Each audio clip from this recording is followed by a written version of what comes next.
मटकीच्या उसळसाठी लागणारं साहित्य: कांदा, टमाटर, कोथिंबीर, हिरवी मिरची, लसूण अद्रकची पेस्ट, धने जिरे पूड, मोहरी, हळद, तिखट, इमली.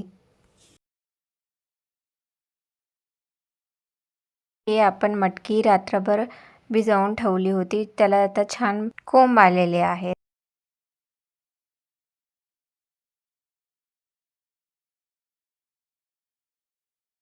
सर्वात पहिले आपण कढईमध्ये तेल गरम करून घेणार आहे.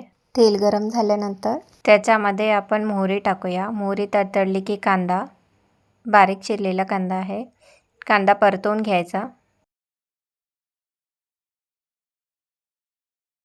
यानंतर आपण 1 चमचा हिरव्या मिरचीची पेस्ट टाकलेली आहे आणि लसूण अद्रकची पेस्ट टाकली 1 चमचा. आता ही सर्व फोडणी एकजीव करून घ्यायची, परतवून घ्यायची थोडी.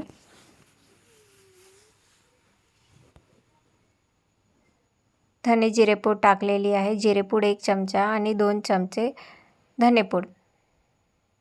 त्याच्यानंतर आपण तिखट टाकणार आहे. 2 चमचे तिखट टाकलं आहे आपण लहान चमच्यानी. हळद.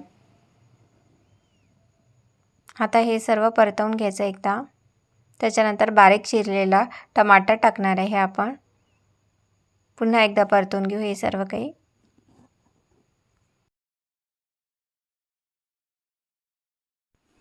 आता याला 2 ते 3 मिनटं होऊ द्यायचं कांद्याला आणि टमाटरला. त्याच्यानंतर आपण मटकी टाकणार आहे याच्यात, मोड आलेली.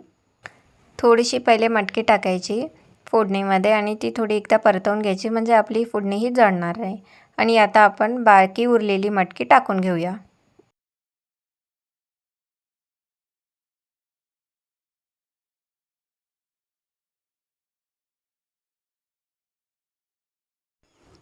आता पुन्हा एकदा हे सर्व काही एकजीव करून घ्यायचं, परतवून घ्यायचं.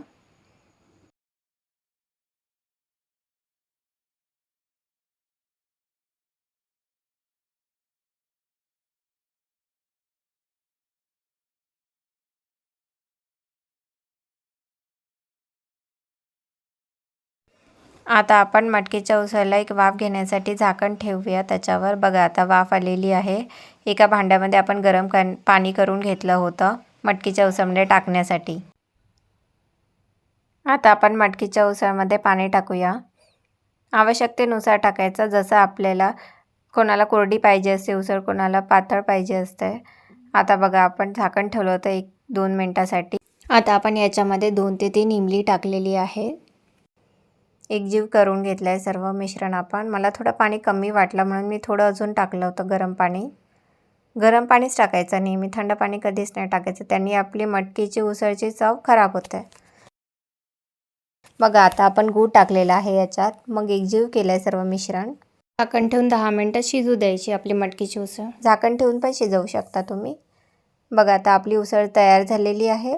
आता कोथिंबीर टाकलं आहे आणि नंतर 2 चमचे मीठ टाकलं आहे मी. मीठ सर्वात शेवटी टाकते, कारण की जर मीठ आधी टाकलं मटकीच्या उसळमध्ये तर मटकी शिजत नाही.